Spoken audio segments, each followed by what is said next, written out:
नमस्कार, Ajit web TV देख रहे सभी दर्शकों का स्वागत है। मैं रोहिणी ओब्रॉय और आप देख रहे हैं खबरों के आईने से। इस वक्त स्टूडियो में हमारे साथ मौजूद हैं अजीत समाचार से न्यूज एडिटर विकास सचदेवा जी। विकास जी, मैं स्टूडियो में आपका बहुत बहुत स्वागत करती हूँ। पिछले सप्ताह के बाद आज फिर हम अपने प्रोग्राम की शुरुआत आज के विचार से करेंगे। महात्मा बुद्ध जी ने कहा है, अगर आप उन चीज़ों की कद्र नहीं करते जो आपके पास हैं तो फिर आपको खुशियां कभी नहीं मिल सकती।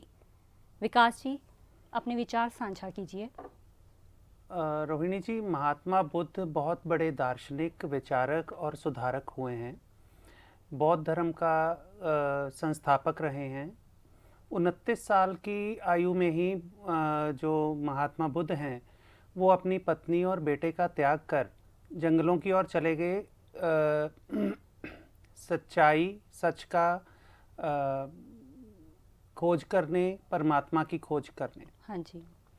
तो उनका कहा हुआ एक एक शब्द हमारे लिए, हमारे जीवन के लिए बहुत बड़ी बात है और उनके कहे हुए शब्दों से हम अपने जीवन का एक उसको साधते हैं। हाँ जी। तो उन्होंने अगर इस बात पर विशेष रूप से कहा है कि यदि जीवन में आप उन चीज़ों की कदर नहीं करते जो आपके पास हैं जी, इसका अर्थ ये है कि महात्मा बुद्ध ये कहना चाहते हैं कि जो आपके पास है, इंसान को उस चीज़ से, उन चीज़ों से संतुष्ट रहना चाहिए, उसको आत्मसंतुष्टि होनी चाहिए। बिल्कुल। अगर वो संतुष्टि के लिए अपने पास की चीज़ों को छोड़ के बाहर की ओर भागेगा तो उसे संतुष्टि कभी नहीं मिलेगी।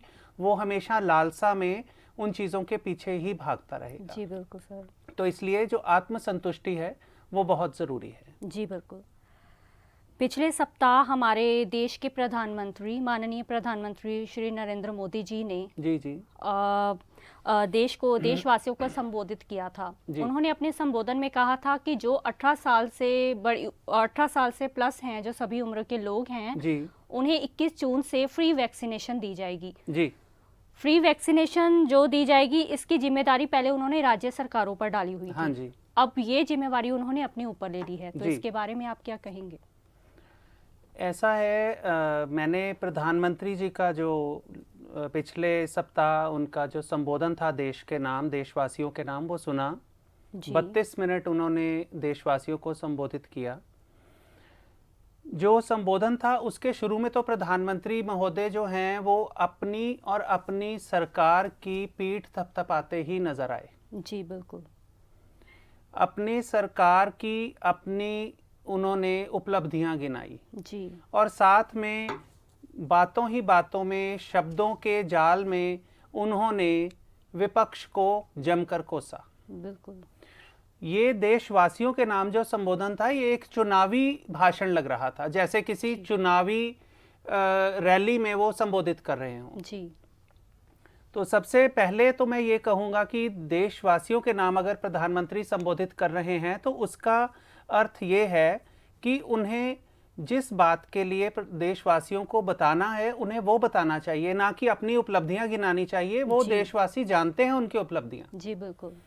दूसरी बात यह है कि प्रधानमंत्री ने जो वैक्सीनेशन 21 तारीख से कहा कि पूरे देश में 18 से ऊपर के आयु वर्ग के सभी लोगों को मुफ्त में लगेगी जी, ये एक सराहनीय कदम है और ये कदम बहुत देर पहले ही उठा लेना चाहिए था। बिल्कुल। पिछले दिनों में वैक्सीनेशन को लेकर, टीकाकरण को लेकर जो सरकार की फजीहत हुई है जी, उसकी वजह से सरकार ने अधिकारियों के साथ, मंत्रियों के साथ काफ़ी गहन मंथन के बाद जी ये निष्कर्ष निकाला कि अगर इस स्तर पर या इसी वक्त हम देशवासियों को मुफ्त में टीकाकरण नहीं देते हैं या ऐसा नहीं करते हैं तो इससे आने वाले समय में लोगों में आक्रोश बढ़ेगा। किसी ना किसी तरीके से, जो मैं समझता हूं, अगर राजनीति की बात की जाए तो मैं ये समझता हूं कि किसी ना किसी तरीके से ये वोट राजनीति से भी संबंधित थोड़ा सा है। हाँ जी। उन्होंने देशवासियों को जरूर ये वैक्सीनेशन का मुफ्त दिया है जी, लेकिन ये काम उनको जब टीकाकरण शुरू हुआ था, ये काम तभी कर लेना चाहिए था। अगर ये काम उस वक्त किया गया होता तो इसको वोट राजनीति से ना जोड़ा जाता। जी बिल्कुल।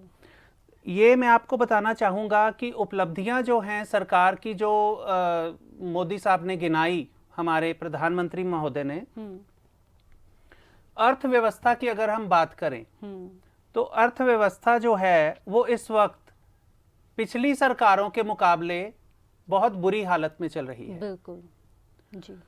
तो अगर उपलब्धियां कहते हैं कि हमने ये किया, हमने वो किया, और पिछली सरकार के दौरान ये नहीं हुआ, वो नहीं हुआ, बहुत लंबी लंबी उन्होंने बातें की। 32 मिनट में उन्होंने जो वैक्सीनेशन के बारे में बात की वो सिर्फ 10 मिनट की भी नहीं थी। उसके अलावा बाकी जितना भी संबोधन था उनका अपनी उपलब्धियां गिनाने में ही रहा। जी बिल्कुल। तो सर पिछले सप्ताह एक खास खबर एनजीटी को लेकर रही है। जो नेशनल ग्रीन ट्रिब्यूनल है, उन्होंने मतलब कि जो हिमाचल, चंडीगढ़, हरियाणा और पंजाब है, उन्हें जमकर लताड़ लगाई है जी। उन्होंने कहा है कि ये सभी जो 4 राज्य हैं ये पानी को दूषित कर रहे हैं। इसके बारे में क्या कहेंगे आप? देखिए, वातावरण को प्रदूषित करना एक बहुत बड़ी समस्या है। ये बहुत देर से हम इससे जूझ रहे हैं।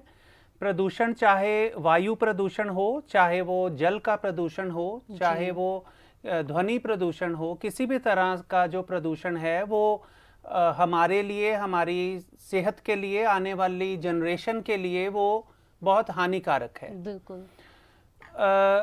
नेशनल ग्रीन ट्रिब्यूनल ने जो पिछले सप्ताह 3 राज्यों को और चंडीगढ़ जो यूनियन टेरिटरी है उनको लताड़ लगाई है, इस बारे में उनको नोटिस भी भेजा है कि जो घग्गर दरिया है, घग्गर नदी है, उसमें बहुत सा ऐसा पानी, ऐसा तरल आ रहा है जो शोधित नहीं है, जो पूरी तरह से शुद्ध नहीं है जी। जो भी गंदगी है उस दरिया में बहती आ रही है। उस जल को अगर शुद्ध ना किया जाए या उसको रोका ना जाए तो वो जो पानी है उस दरिया से आगे जो सप्लाई हो रहा है वो लोगों के पीने के लिए या हर तरह तरीके से, तो वो सारा दूषित जल सभी लोगों को मिल रहा है। बिल्कुल। ये बहुत ही चिंता की बात है। और जो ग्रीन ट्रिब्यूनल है उन्होंने ये जो नोटिस भेजा है सभी राज्यों को, तो राज्य सरकारों की ये जिम्मेवारी बनती है बिल्कुल कि वो इस बारे में ज़्यादा से ज़्यादा ध्यान दें, इस पर अपनी कमेटियां बनाएं, इसको दूषित होने से बचाएं। ग्रीन ट्रिब्यूनल ने तो यहाँ तक कहा है कि अगर राज्य सरकारें इस पर कोई एक मत नहीं हो सकती या इस पर कोई कानून नहीं बना सकती हैं तो यह व्यवस्था की कमी है। तो इसका भाव ये है कि इन सभी राज्यों में, पंजाब, हरियाणा, हिमाचल प्रदेश और चंडीगढ़, ये सभी प्रशासनिक जो हैं, यहाँ पे कमियां हैं। प्रशासनिक कमियां, मैं कहना चाहूँगा कि अगर प्रशासन चाहे तो इन सभी चीज़ों को वो दूर कर सकता है, लेकिन इन सभी की ओर अगर समय पर ध्यान नहीं दिया गया तो आने वाले समय में हमें बहुत ज़्यादा दूषित जल मिलेगा और ये भी हो सकता है कि आने वाले समय में जल की मात्रा बहुत कम हो जाए। बिल्कुल सर। सर पिछले सप्ताह ही नहीं, इस बार भी जो ये खबरें मेन चली आ रही हैं उसमें है एक पेट्रोल प्राइसेस को, फ्यूल प्राइसेस को लेकर। जी हाँ जी, हाँ जी। तो जो ये पेट्रोल की कीमतें दिन ब दिन लगातार बढ़ती जा रही हैं, इसको लेकर कांग्रेस जो पार्टी थी उन्होंने 11 जून को पूरे प्रदेश भर में भी जमकर प्रदर्शन किया सभी पेट्रोल पंप के समक्ष। जी जी। तो कहीं ना कहीं आपको नहीं लगता कि इसका असर, मतलब आम लोग जो हम जैसे लोग हैं उन पर, उनकी जेब पर इसका असर पड़ रहा है? बिल्कुल इसका असर पड़ रहा है रोहिणी जी। ऐसा है कि पेट्रोल और डीजल अगर जब भी महंगे होते हैं या इसके दाम बढ़ते हैं तो हर आदमी के प्रयोग में आने वाली हर चीज़ जो है वो महंगी हो जाती है। बिल्कुल। इस वक्त जो मैं आज की बात करूंगा, आज 14 जून है। 14 जून को इस वक्त जो पेट्रोल का दाम है वो 97 रुपये 40 पैसे पर लीटर है जी।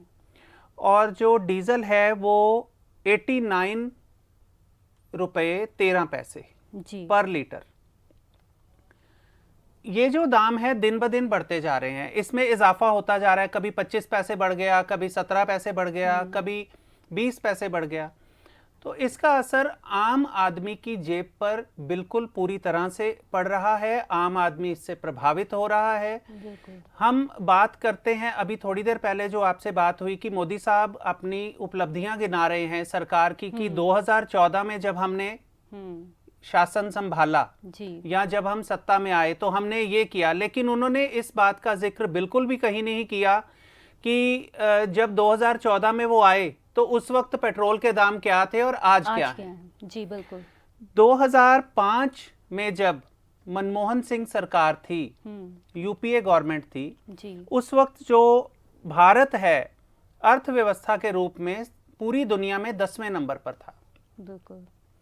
और 2005 में जब वो 10वें नंबर पर था, 2011 में जब यूपीए सरकार की दूसरी टर्म, दूसरी पारी शुरू हुई 2011 में, उस वक्त मनमोहन सिंह सरकार के रहते ही भारत जो है अर्थव्यवस्था में दुनिया में तीसरी महाशक्ति बन गया था। बिल्कुल। जापान को पीछे हटाकर। बिल्कुल। अमेरिका, चाइना और उसके बाद भारत। जी। ये सूची थी उस वक्त की। और उस वक्त वॉशिंगटन की एक अखबार ने भी ये खास तौर पर लिखा था कि भारत बहुत तेजी से एक नई अर्थव्यवस्था के रूप में उभर रहा है। बिल्कुल। मोदी सरकार की जो नीतियां हैं 2014 से उन्होंने जो संभाला, बात पेट्रोल की हो रही थी जी। तो वो इस वक्त जो मोदी सरकार की दूसरी पारी शुरू हुई है तो इस वक्त जो भारत का रेटिंग है या भारत को एक गिना जा रहा है वो मध्यम और निम्न आय वर्ग में गिना जा रहा है भारत को जी। और भारत को उन्होंने जो इकोनॉमिक फोरम है उन्होंने पाकिस्तान, दक्षिण अफ्रीका के घाना और जाम्बिया जैसे देशों की कतार में खड़ा कर दिया है। बिल्कुल। भारत जो एक अच्छी अर्थव्यवस्था थी, तीसरे नंबर पर दुनिया की तीसरी मजबूत अर्थव्यवस्था से खिसक कर इस वक्त सबसे निम्न स्तर पर आ गया है। जी। आपने ब्रिक्स देशों का नाम सुना है। ब्रिक्स देश हैं जिसमें चाइना है, रशिया है, ब्राजील है, दक्षिण अफ्रीका है और भारत है। जी। इन सभी देशों में, ब्रिक्स देशों की सूची में अगर बात की जाए अर्थव्यवस्था की तो भारत सबसे नीचे की श्रेणी में इस वक्त खड़ा है। या बिल्कुल। तो अगर पेट्रोल और डीजल के दाम हम इस वक्त ठीक नहीं करते हैं, उसको कंट्रोल नहीं करते हैं तो आने वाले समय में महंगाई और बढ़ेगी। बिल्कुल। पेट्रोल जो है सरकार को खुद 36 रुपए का पड़ता है पर लीटर। 36 रुपए पर लीटर पेट्रोल है। उस पर स्टेट और सेंट्रल गवर्नमेंट के टैक्सेस लगाकर ये कहीं पे 97 है, कहीं पे 98 है, कहीं पे 100 का भी पार कर चुका है। जी बिल्कुल। 6 राज्य ऐसे हैं जहां पर ये सैकड़े को पार कर चुका है, 100 के दाम से ऊपर जा चुका है। बिल्कुल। और इस वक्त जनता में त्राही त्राही हो रही है।